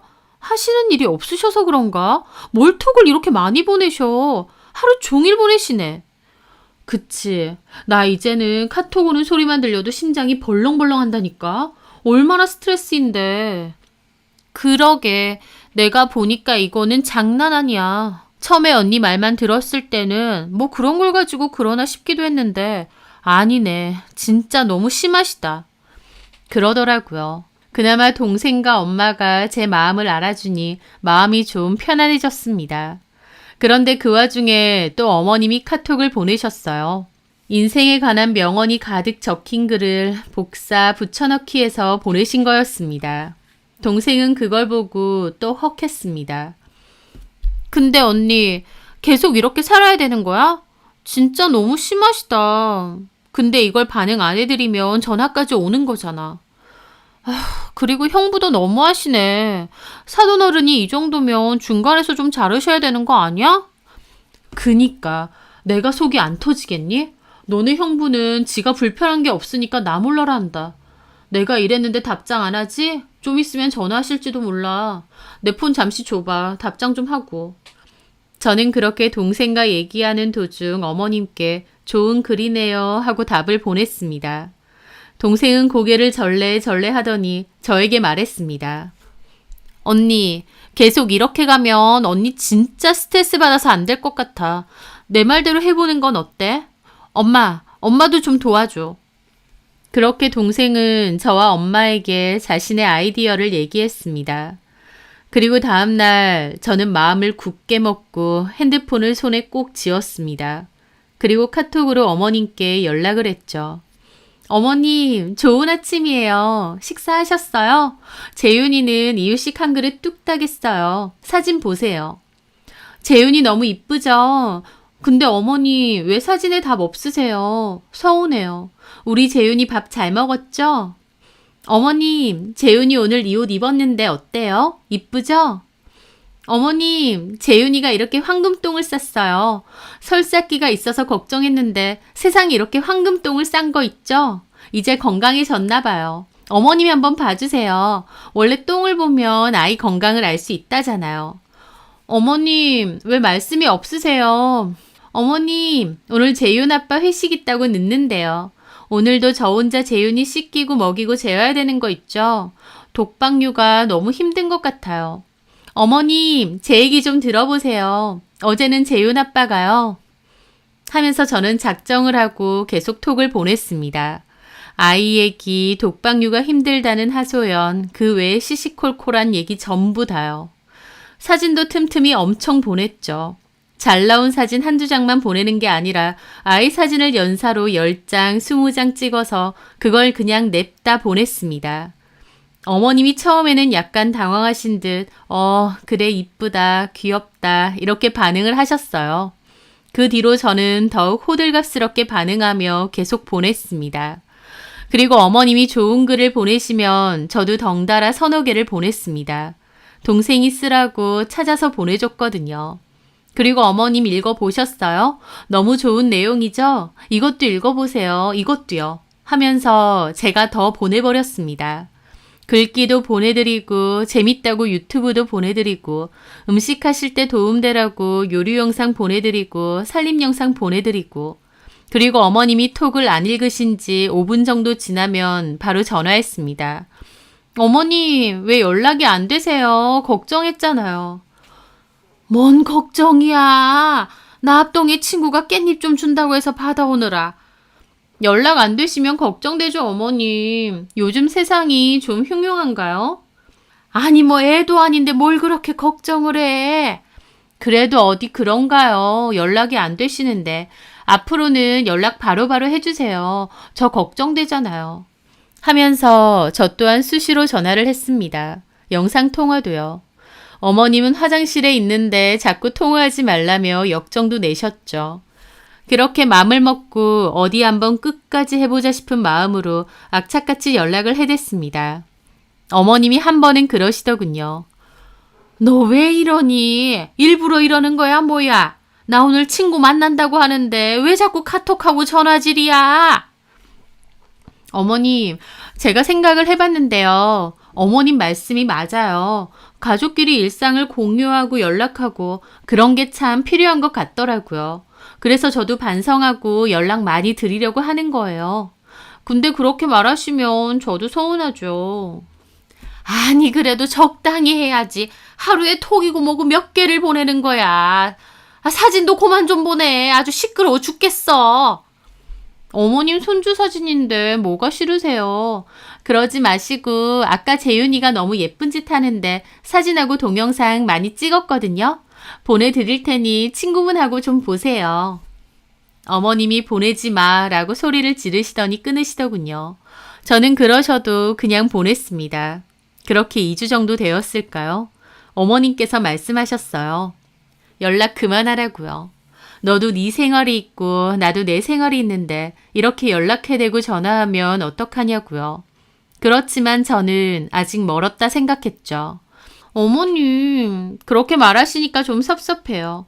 아이 사진 많이 보내라고 그러셨잖아요. 아니, 사진도 한두 장 보내야지. 다 이쁜 걸 어떡해요. 어머님이 골라주시던지요. 그리고 오늘 재윤 아빠 친구들 모임 있다고 하니까 저랑 재윤이 놀러 갈게요. 하고 시댁에 가기도 했습니다. 시댁에 가서 TV를 보았는데 어머님이 난방 색깔이 이쁘다 하시길래 어머님 저런 거 실제로 입으면 없어 보여요. 저거 딱 봐도 별로예요. 그렇게 말하고 또 어머님이 갈비탕을 보시면서 저거나 좀 사볼까 하시길래 어머님 저런 거 사면 갈비도 몇 개 안 들어있고 그냥 다 국물이에요. 저런 걸 누가 사요. 맛도 순 조미료. 별로죠. 사사건건 그랬습니다. 어머님 하시는 말씀마다 태클을 걸었더니 어머님도 무척 언짢아하셨어요. 하지만 모르는 척하면서 낭창한 얼굴로 저녁도 얻어먹고 왔습니다. 그렇게 어머님께 단톡에 끊임없이 말하고 전화 걸고 딴지 걸고 했더니 결국 어머님 소리까지 지르셨어요. 주은아, 너 요새 왜 그래? 네, 어머님? 왜요? 너 내가 연락 좀 했기로서니 그거 싫다고 지금 시위하는 거지? 내가 모를 줄 알아? 어머, 어머님, 그럴 리가요. 어머님께서 연락하는 거 좋아하시길래 저도 열심히 연락한 것 뿐인걸요. 연락 없으면 전화하시고 그러시길래 저도 그렇게 해야 되는 건가 싶어서 한 건데. 아니, 해도 적당히라는 게 있어야지. 사람이 어떻게 폰만 보고 살아. 내가 그렇게 한가해? 뭘 좀 하느라 답 안 하면 득달같이 전화해서 왜 답이 없냐고 그러고. 너는 애 안 키우니? 시간이 남아돌아? 어머님 말씀 맞아요. 사람이 어떻게 폰만 보고 살겠어요. 저도 집안일하고 재윤이 보느라 바빠요. 근데 어머님 단톡에 제가 답 안 하면 전화하시고 영상통화 거시고 계속 그러셔서 저도 너무 힘들었어요. 그래서? 지금 시애미한테 너도 한번 당해봐라 그거야? 아니, 뭘 어머님도 당해보셔라 이런 것까진 아니고 제 상황이 그렇다고요. 어머님도 제가 계속 연락하고 전화하고 답해달라 말씀드리니 힘드시죠? 저도 그랬다고요. 아이고, 그래. 내가 참 대단한 며느님을 뒀네. 시애미가 연락 좀 했다고 그대로 따라하는 대단한 며느님을 뒀어. 너 이제 나한테 연락하지 마. 할 말 있으면 성태한테 해서 하고 꼭 필요한 것만 연락해. 알겠니? 그리고 재윤이 사진도 내가 보내라 할 때만 보내. 비슷한 사진 20장, 30장씩 줄줄 보내지 말고 내가 보내달라 할 때만 한두 장 보내라고. 어머님이 그렇게 생각하시니 저도 알겠습니다. 라며 한껏 서운한 말투로 얘기했죠. 하지만 속으로는 쾌재를 불렀습니다. 그렇게 저는 시어머니의 연락으로부터 해방이 되었죠. 3주 넘게 핸드폰을 붙잡고 시도 때도 없이 연락을 하느라 저도 힘들었지만 그래도 이런 성과가 있으니 다행이다 싶었습니다. 그 뒤로 어머님은 아예 단톡방도 나가셨어요. 그래서 가끔 저희 아들 사진을 어머님이나 아버님 개인톡으로 보내드리고요. 그 외에 연락도 거의 없으셨어요. 어찌나 속이 시원하던지. 그리고 저에게는 또 한 명이 남아있었습니다. 제가 힘들다고 하던지 말던지 신경도 안 쓰고 살았던 남편 말이죠. 남편은 저희 엄마가 혼쭐을 내주셨어요. 똑같은 카톡방 감옥으로 말이죠. 엄마가 저와 남편 그리고 동생을 단톡에 초대하셨고 시어머니가 했던 방법과 비슷하게 톡을 보내셨어요. 시어머니는 주로 저희 아이에 관해서 물으셨지만 저희 엄마는 대놓고 남편에게 얘기하셨죠. 김서방 출근은 했나? 아침은 먹고 출근했나? 피곤할 텐데 전에 내가 사준 비타민 잘 챙겨 먹게. 점심은 뭘 먹었는가? 너무 기름진 거 많이 먹으면 안 되네. 점심 사진 좀 보내보게. 오늘도 술 약속 있나? 술 너무 많이 먹으면 안 되지. 간이 안 좋아지는데. 저번에 간 검사 받았을 때 뭐라고 했지? 마침 생각났는데 간에 좋은 식품이 있어. 그게 뭐냐면 등등 주로 저희 남편에게 안부를 가장한 엄청난 톡을 보내셨어요. 저희 남편도 시어머니 연락에는 답을 안 했지만 저희 엄마는 장모님이다 보니 어쩔 수 없이 보내시는 카톡에 째깍째깍 답을 할 수밖에 없었습니다. 그와 동시에 동생이 재미있는 영상이나 사진도 엄청나게 보냈습니다. 보통 그런 내용이 한두 번이면 같이 보면서 재미있다 하지만 사실 그게 많아지면 잘 안 보게 되거든요. 그런데 그 와중에 저희 동생은 형부 재밌으시죠? 이거 형부가 좋아하실 것 같다 올려요. 너무 웃겨요. 형부도 보시고 알려주세요. 재밌죠? 하면서 남편을 겨냥해 얘기했어요. 그럼 그 와중에 남편은 영상이나 사진을 보고 소감을 말해야 했죠. 하루 이틀이야 답했겠지만 그게 시간이 지나면서 자기도 짜증이 많이 났나 봐요. 일주일 정도 지나자 저한테 불만을 토로하더라고요. 자기야, 이거 단톡방 꼭 해야 돼? 왜? 엄마가 가족 톡방 하면 좋겠다고. 당신도 따로 개인톡 보내기는 좀 어려우신데 이렇게 하니까 너무 좋다고 하시던데? 아니, 처제도 계속 영상 보내는데 나는 별 관심도 없는 영상인데 보내고 나서 어떠냐고, 재밌냐고 계속 물으니까 안 볼 수도 없고. 주연이가 당신 좋아할 것 같다고 보내는 건데 좀 봐주면 되지. 나도 일하느라 바쁜데 계속 톡 오면 일에 지장 있다니까. 아니 1, 2분 답할 시간도 없는 거 아니잖아. 영상이야 나중에 퇴근하고 나서 보고 말해도 되는 거잖아. 이건 언제까지 해야 되는 거야? 아니 가족 단톡방인데 뭘 언제까지야. 그냥 계속 하는 거지. 나도 시댁 단톡방 있었잖아. 계속하라고? 나 진짜 바쁜데. 그럼 하지 마. 그냥 퇴장하던가. 또 어떻게 그러냐. 장모님이 김서방이라고 콕 찍어서 말씀하시는데. 그럼 그냥 대충 대답해드려. 그게 뭐 그렇게 어려운 일이라고. 나도 하는 거잖아. 설마 당신 전에 내가 한 말 때문에 이러는 거야? 내가 뭘? 내가 전에 엄마랑 톡방에서 당신 힘들다 할 때 적당히 대꾸해 드리라고 해서 이러는 거냐고. 복수하는 거야? 아, 그때 그 일? 무슨 소리야. 내가 그 후로 크게 반성하고 그 뒤로 엄청 열심히 답해드렸잖아. 기억 안 나? 그거 우리 엄마 보고 역으로 당해봐라 해서 톡 엄청 보내고 그런 거 내가 모를 줄 알아? 당신은 뭘 또 그렇게 꼬아서 생각해. 어머님이 연락 좋아하시고 답 없으면 전화하시고 영상통화 수시로 하시길래 나도 열심히 그렇게 해드린 것뿐이야. 그게 며느리 도리 아니야? 당신이 말했던. 그래서 결국 엄마가 하지 말라고 하시고 지금 톡방도 없앴잖아. 그럼 당신도 나처럼 하던지 엄마한테 더 연락하고 전화하고 영상통화 걸어. 그러면 되잖아.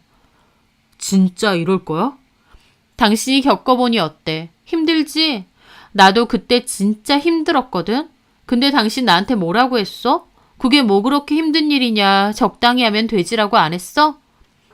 그래서 지금 나도 한번 개고생해봐라 이거야? 뭘 또 개고생이야. 우리 엄마 연락에 답하는 게 개고생이야? 말이 좀 너무하네. 나 기분 나쁠라 그래. 그래 알겠어. 어디 한번 해보자. 그렇게 남편은 저처럼 한번 해보려 한 것 같았습니다. 며칠 열심히 답하고 전화도 하고 하더군요. 하지만 저희 엄마 그 정도쯤은 여유롭게 받아치셨죠. 남편이 재미있는 사진이나 영상을 올리면 동생도 부지런하게 반응해주면서 자기도 더 올렸습니다. 그걸 보는 저는 진짜 꿀잼이 이런 거구나 하면서 팝콘 각으로 지켜봤죠. 남편이 열심히 전화하고 톡하며 반격을 해보려 했지만 얼마 지나지 않아 지쳐버렸습니다. 그리고 저에게 말하더군요. 자기야, 나 진짜 더 이상은 못하겠어. 뭘? 연락하는 거? 왜? 더 해도 되는데. 엄마는 당신 연락 받으니까 좋으시대. 주연이도 당신 올려주는 거 재밌다고 하던데? 내가 힘들어서 이제 못하겠어. 내가 진짜 미안해. 당신 이렇게 힘든 줄 모르고 모른 척 한 거 미안해. 반성했어. 그렇지? 당신 가족일 때는 편하니까 답을 하든 안 하든 신경도 별로 안 써도 되고 하는 거지. 어머님도 당신한테는 아무 말 안 하셨으니까 더 그랬을 거고. 근데 나는 진짜 힘들었어. 재훈이 잠도 없어서 낮잠 잘 때 나도 같이 쪽잠 자면서 버티는데 그 와중에도 연락하시고 전화하시고 그거 받아들이느라 나도 너무 힘들었다고. 근데 당신은 내 마음 알아주지도 않고 중간에서 아무 역할도 안 해주니 내가 얼마나 서운했는지 알아? 그래, 당신 말이 다 맞아. 내가 겪어보니까 당신 진짜 대단하다 싶더라. 내가 너무 무심했던 것도 알겠어. 장모님 연락 오실 때마다 심장이 두근두근 하더라니까. 단톡한 지 한 달도 안 되었는데 진짜 너무 힘들어서 폰 보기가 무서울 정도야. 근데 당신은 몇 달을 그렇게 살았으니 내가 진짜 잘못했다 싶더라고. 미안해 자기야. 남편은 그렇게 반성을 했습니다. 타고나길 나쁜 사람은 아니어서 그래도 스스로 반성하고 사과하는 모습에 살짝 웃음도 나더라고요. 제 마음도 알아주고 스스로 반성도 하니 이만하면 됐다 싶었어요. 그렇게 다음날 저는 친정에 가서 엄마와 동생에게 이 사실을 전했고 저희는 단톡방을 모두 나갔어요. 남편이 저렇게 말하는데 더하면 그건 진짜 싸우자는 거니까 저도 이만하면 됐다 생각해서 그만두었습니다.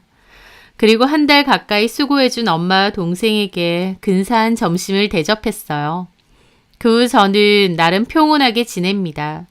종종 시댁과 친정의 아이 사진과 동영상을 보내드리고 가끔은 안부 전화를 하고 찾아뵙기도 해요.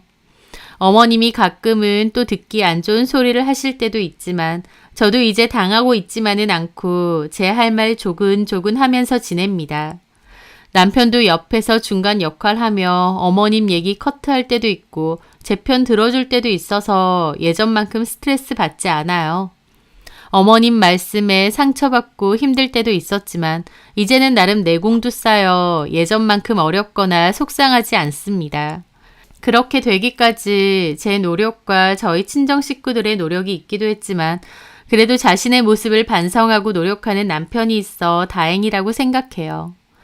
가족이라고 꼭 모든 일상을 공유하고 지나치게 가까울 필요는 없는 것 같아요. 적당히 각자 생활에 신경 쓰고 사는 것이 정신 건강에도 더 이로울 것 같고요. 저는 앞으로도 아이 잘 키우면서 시댁과 친정에 현명하게 자라며 지내려 합니다. 오늘의 사연 재밌으셨다면 구독과 좋아요 버튼 꾹 눌러주세요. 제 사연 들어주셔서 감사합니다.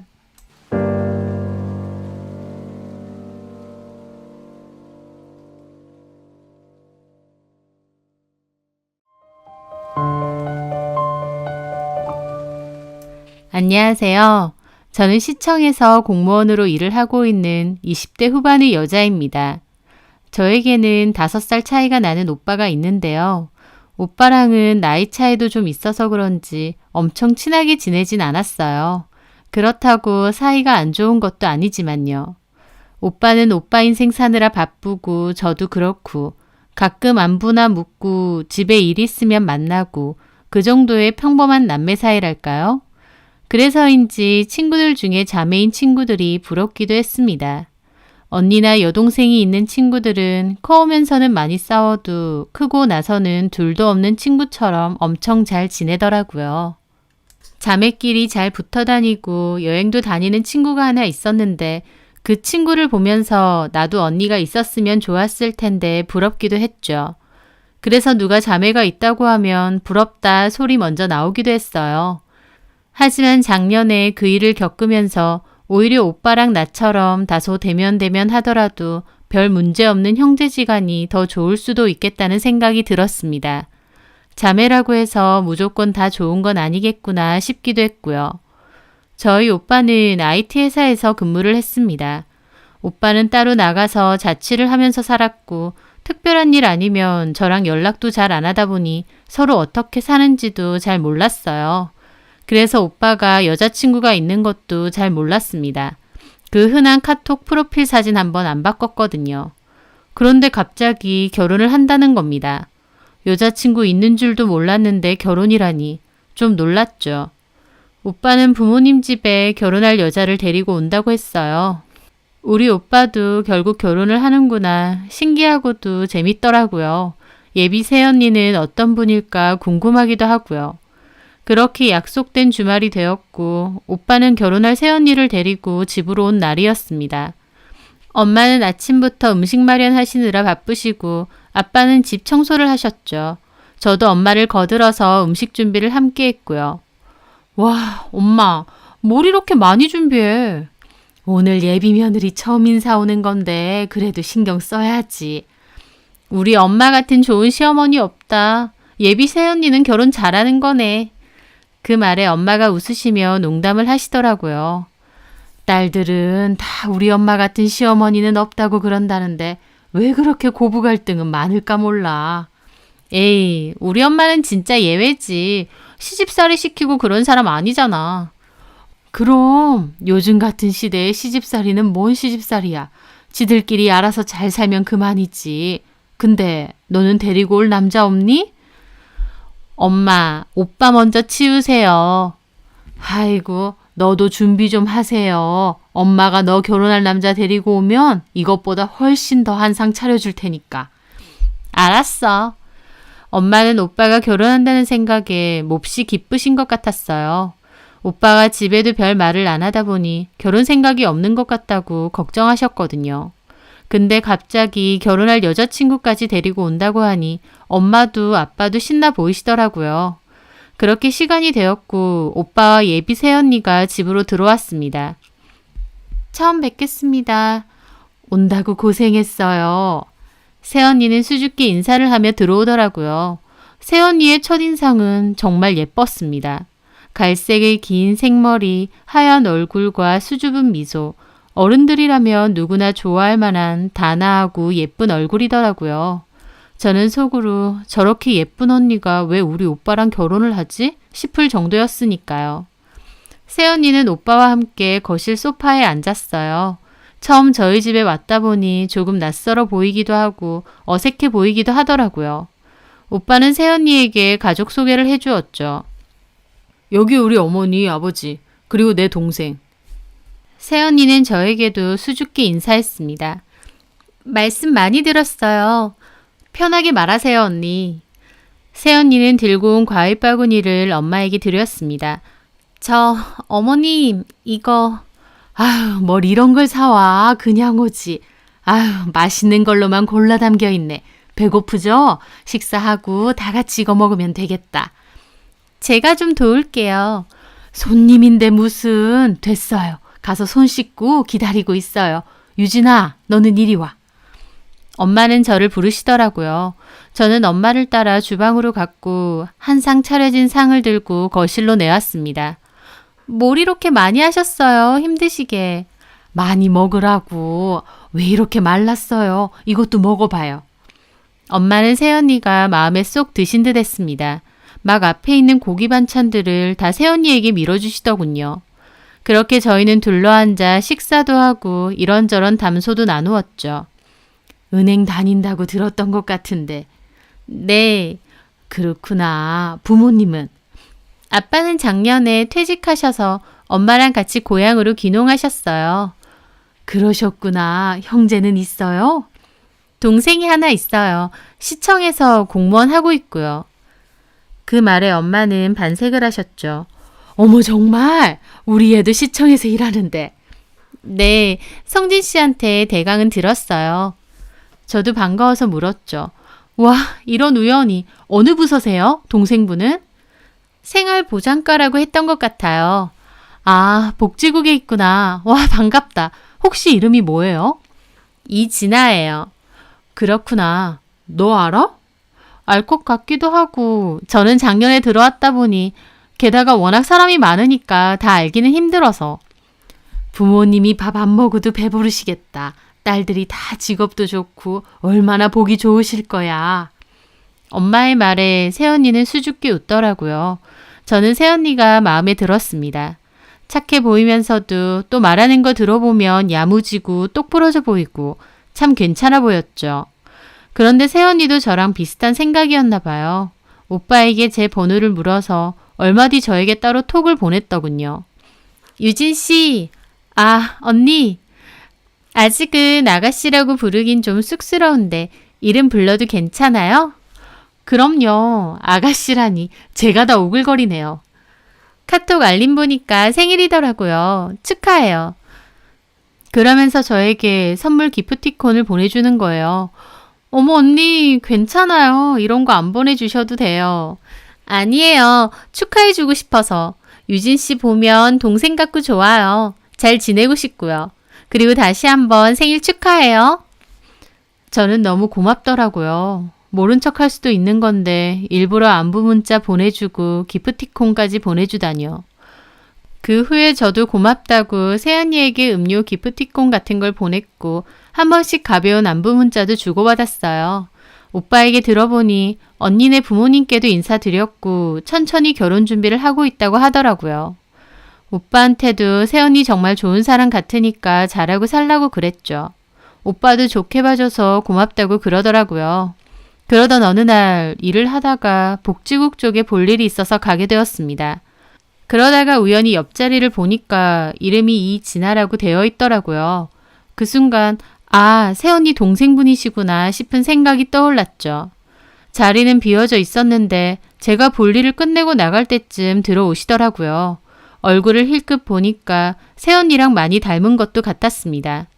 그래서 그냥 가려다가 어차피 나중에 보게 될 테니 미리 얼굴도 트자 싶어서 인사를 하게 됐어요. 안녕하세요, 주임님. 그분은 저를 보더니 어리둥절한 얼굴로 네, 안녕하세요 하시더라고요. 저는 도시계획과에 있는 강유진이라고 해요. 네. 실은 저희 오빠가 강성진이거든요. 제가 웃으며 그렇게 말했는데 그분은 좀 어리둥절한 표정을 지으시더라고요. 예비 형부인데 이름을 모르나 싶었죠. 언니분이 이서희 씨 맞으시죠? 제가 그렇게 말하자 그분은 그제야 라고 대답을 했습니다. 그런데 갑자기 표정이 확 어두워지더라고요. 네, 맞아요. 저희 오빠가 강성진이에요. 언니분이랑 결혼할. 아, 그러시구나. 어떻게 공교롭게도 동생끼리 같은 직장이네요. 이런 우연이. 그러게요. 저는 반가웠는데 그분은 별로 대화를 이어나가고 싶은 느낌이 아니었습니다. 많이 바쁘신가 싶었죠. 새언니한테 동생분 복지과에 있다고 얘기 들었거든요. 그래서 인사나 드리려고. 네. 바쁘실 텐데 그러면 저는 가볼게요. 저는 어색한 기분으로 돌아갔습니다. 좀 이상하더라고요. 자기 언니랑 결혼하는 사람의 동생이라고 하면 저를 반가워할 줄 알았거든요. 근데 눈에 띄게 표정이 어둡더라고요. 내가 너무 오지랖 넘치게 아는 척을 했나 생각하며 제 자리로 돌아갔어요. 밝고 싹싹한 새언니랑은 성격이 참 다르시구나 생각하면서요. 그런데 그 후 우연히 청사 앞 벤치에서 다시 만나게 됐습니다. 그분은 거기 벤치에 앉아 커피를 마시고 있으셨고 저는 외근 갔다가 오던 참이었거든요.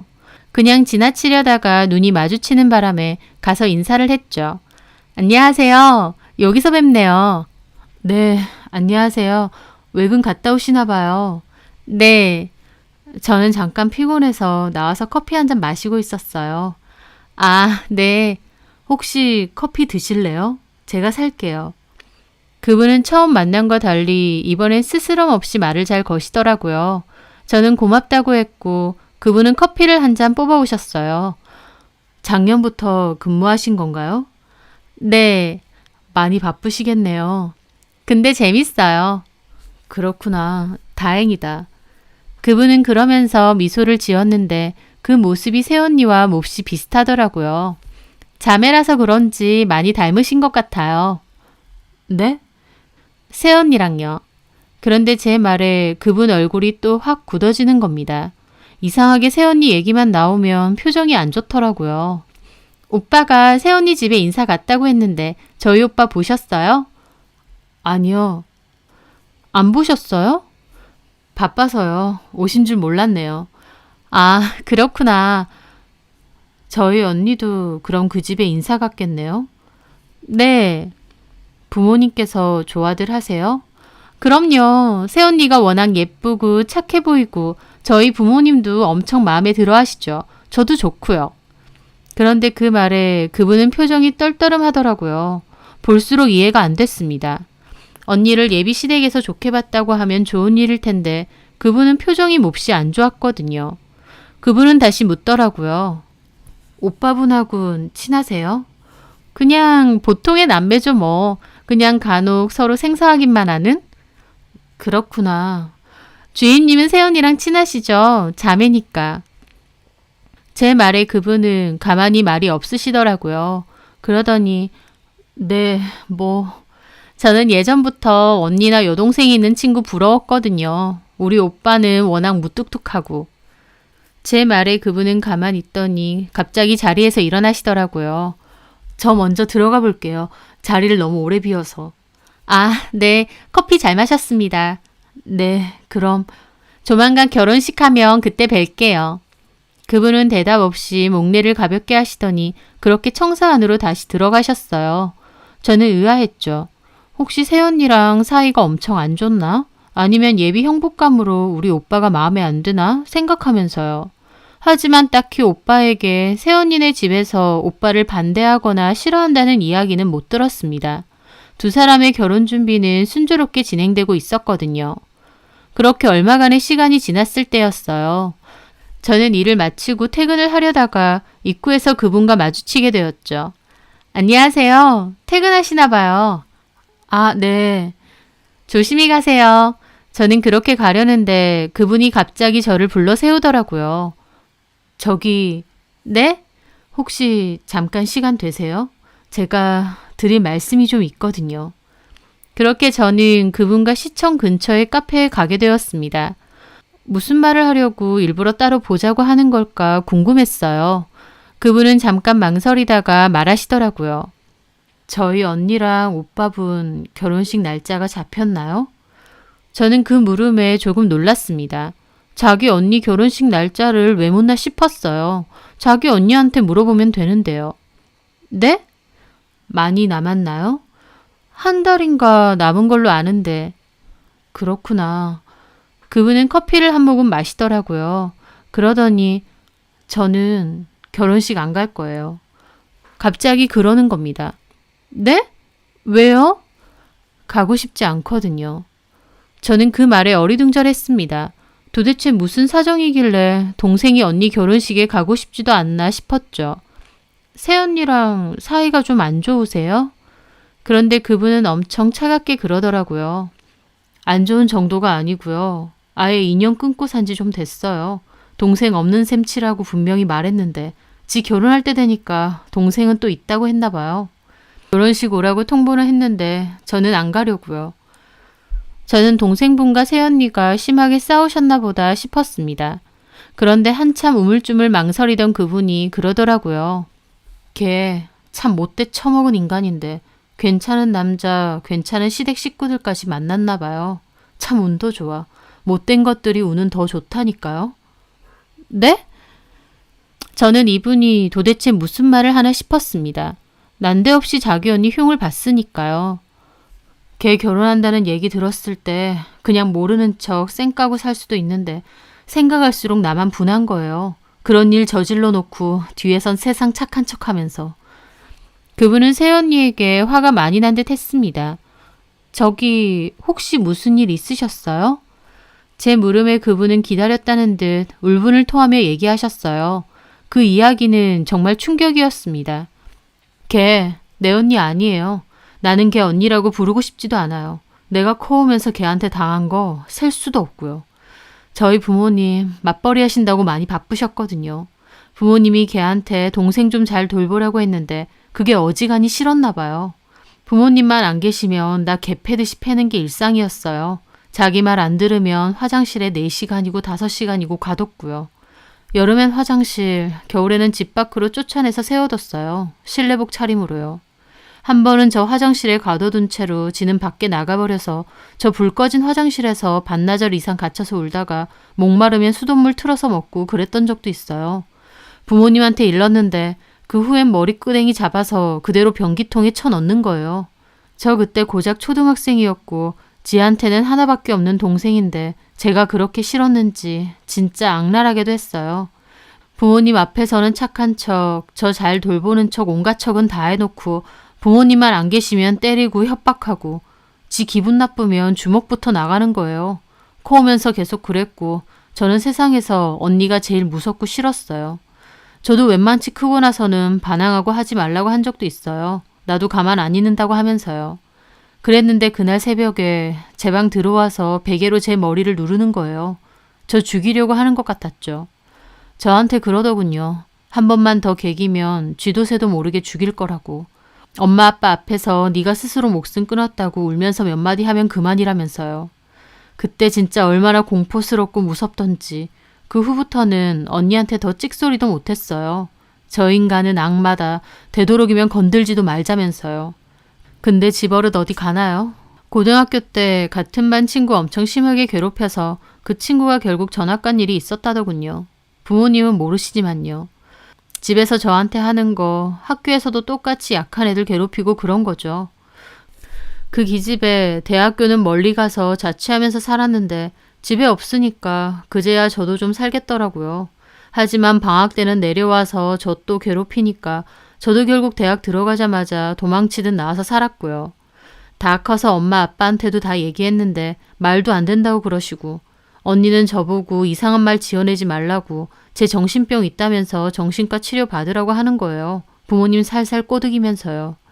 그 기집애한테도 질리고 내 말은 안 믿는 부모님한테도 너무 실망스럽고 결국 전부 인연 끊고 살았어요. 부모님 입장에선 저를 이해 못 하시겠죠. 다 키워놨더니 갑자기 집 떠나고 인연 끊고 살겠다고 하니까. 근데 그 기집애 진짜 악마같이 나쁜 년이에요. 내가 당하고 산 게 너무 분하고 억울해서 한 번은 술 먹고 걔한테 전화해서 따진 적도 있어요. 그랬더니 헛소리 하지 말고 정신과나 가보라고 하더군요. 미안하다고 한마디라도 해주면 좀 나을 줄 알았는데 끝까지 저만 이상하게 몰고 가면서요. 그래서 저도 그랬죠. 너 더 이상 내 언니 아니고 가족도 아니다. 너도 동생 없는 셈 쳐라. 어떤 일이 있어도 설사 죽는다고 해도 연락하지 마라. 한마디 하고 모든 연락 다 끊었어요. 그랬는데 그 후에 아무렇지도 않게 연락 와서 자기 곧 결혼할 건데 결혼식에 올 거냐고 묻는 거예요. 협박하면서요. 내가 미쳤다고 네 결혼식 가냐고 하고 끊었는데 지금도 그때 당하고 산 거 생각하면 진짜 치 떨리고 끔찍해요. 근데 결혼한다고 어디서 또 착한 척하면서 가식 떨고 있다 생각하니 진짜 구역질 나고. 그냥 모른 척 넘어갈까 했는데 분통 터져서 얘기해야겠더라고요. 걔 진짜 사람 아니에요. 정말 못돼 처먹었고 악랄하고. 오빠분 앞에서는 온갖 착한 척 다 했겠죠. 근데 오빠분 생각하시면 그 결혼을 말리시는 게 좋으실 거예요. 그 말 하려고 보자고 한 겁니다. 그분은 말을 다 끝내고는 손을 떨며 커피를 마시더라고요. 저는 너무 충격이라 어안이 벙벙했어요. 그토록 예쁘고 착하던 예비 새언니가 사실은 동생을 지독하고도 끔찍하게 괴롭히던 인간이었다니 도저히 믿기지가 않았죠. 미안해요. 이런 말 전해서. 저도 그 일이 다 상처고 입 밖으로 꺼내고 싶지도 않았어요. 하지만 그래도 오빠분이 최소한 자기가 결혼하는 여자가 어떤 여잔지는 알아야 될 것 같아서요. 저는 오랜 생각 끝에 겨우 입을 떼었죠. 근데 말씀하신 게 다 사실이라고 해도 제가 말한다고 해서 오빠가 믿을 것 같진 않아요. 그렇겠죠. 사랑해서 결혼까지 한다는데 이런 말 들었다고 어떻게 믿나요? 걔가 또 얼마나 앞에서는 착한 척 여우짓 했을 텐데. 그분은 폰을 꺼내셨습니다. 근데 지 무덤 지가 파더라고요. 제가 녹음 파일 하나 보낼게요. 걔가 지 결혼한다고 저한테 오라고 전화했을 때 녹음한 거예요. 오빠분에게 그거 들려주면 믿으실 거예요. 그런데도 불구하고 결혼하신다면 그건 알아서 하실 문제고요. 저는 그분께 번호를 찍어드렸고 그분은 바로 녹음 파일 하나를 보냈습니다. 그리고 그분은 먼저 자리에서 일어났어요. 저는 심란한 기분으로 카페에 앉아 있었습니다. 저분의 말이 다 사실이라면 저희 오빠랑 결혼하는 것도 막고 싶었어요. 동생의 학교 친구까지 그렇게 악랄하게 괴롭힌 인간을 어떻게 가족으로 받아들이겠나요? 아무리 겉으로는 착한 척해도 결국 속아는 시커먼 인간인데요. 저는 고민 끝에 그 녹음을 들었습니다. 그리고 녹음을 다 듣자마자 오빠에게 전화해서 오빠 집으로 찾아갔어요. 어쩐 일이야? 갑자기 집으로 다 오고? 저는 한숨을 쉬며 주변을 둘러봤죠. 신혼집은? 다음 주에 들어가기로 했어. 준비 다 했어? 거진 다 했지. 오빠, 새언니 어때? 괜찮아? 갑자기 그걸 왜 물어? 곧 결혼한 사람한테. 1년 사귀었다고 했나? 너무 짧지 않아? 그게 뭐가 짧아. 사계절 다 봤는데. 새언니 뭐가 좋았어? 착하고 예의 바르고 무엇보다 예쁘잖아. 저는 한숨이 절로 나왔죠. 왜 자꾸 그래? 오빠, 새언니가 오빠가 생각한 사람이 아니라고 하면 결혼 어떡할 거야? 어떻게 아닌데? 우리 시청에 새언니 동생 있다고 했지? 오빠 그 동생 만나봤어? 아니, 실은 서희가 그러는데 동생이 좀 문제가 많대. 무슨 문제? 서희네 집 일이라 함부로 말하긴 그런데 그 동생이 정신적으로도 문제가 좀 있고 서희랑도 사이가 안 좋대. 예전부터 서희를 엄청 질투하고 많이 미워했다더라고. 서희도 그걸로 많이 힘들어하고. 동생은 공무원 임용되고부터는 연락도 잘 안 하고 산다더라고. 부모님이나 서희나. 서희가 그 동생 때문에 마음고생 많이 했어. 동생 생각하면 많이 안타까운가 본데 동생이 일방적으로 연락도 끊고 가족이랑 척지고 산다네. 저는 그 말을 듣고 한숨이 절로 나왔습니다.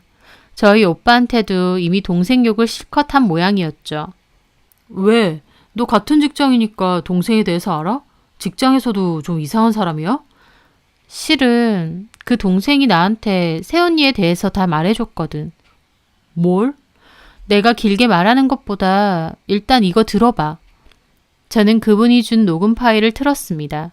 그 녹음 파일에는 새언니와 동생분의 통화 내용이 다 녹음되어 있었죠. 난데 너 내 번호 차단했니? 왜 전화했는데? 진짜 너도 어지간하다. 다 지난 일 아냐. 언제까지 그러고 꽁하게 살래? 너만 손해야 이 멍청아. 왜 전화했냐고. 나 조만간 결혼해. 결혼식에 너도 와. 동생 있다고 했는데 안 오면 그 집에서 뭐라고 생각하겠니?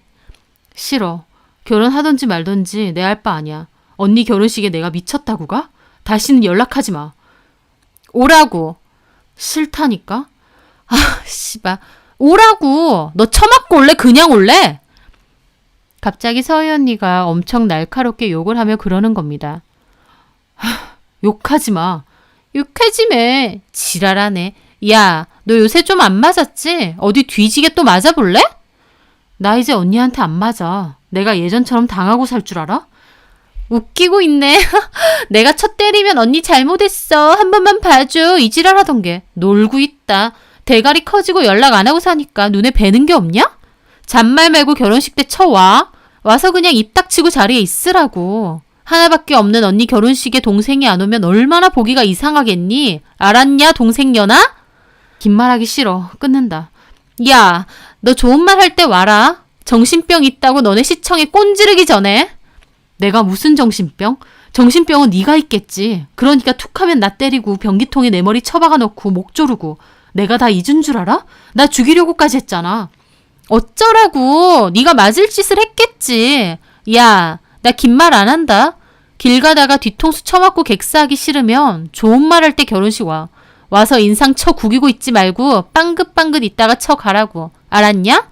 누구는 네가 좋아서 연락하는 줄 알아? 씨발. 네가 없으면 그 집에서 이상하게 생각할 거 아니야. 어쩌라고.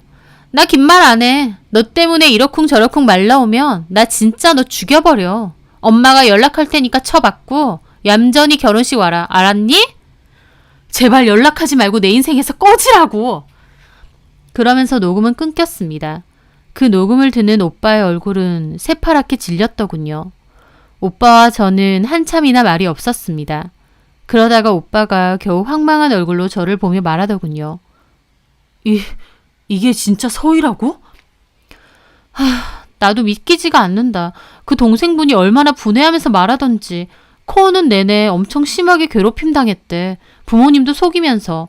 게다가 그 동생뿐 아니라 고등학교에서 친구 괴롭혀서 전화까지 보낸 적 있대. 새언니가 그런 사람이래. 말도 안 돼. 그럴 리가 없어. 서희가. 근데 목소리는 서희 맞는데. 오빠는 여전히 믿지 못하고 어안이 벙벙했습니다. 저는 갑갑한 기분으로 한참이나 앉아있다가 자리에서 일어났어요. 잘 생각해. 오빠 결혼이니까. 오빠가 그럼에도 좋다고 귀엽고 결혼하겠다 하면 내가 어쩌겠어. 근데 최소한 나는 이런 사람 우리 가족으로 못 받아들여. 오빠가 아내로는 받아들여도 나는 절대 우리 가족으로 인정 못해. 오빠가 마음의 결정 내리면 부모님께 내가 말씀 잘 드릴게.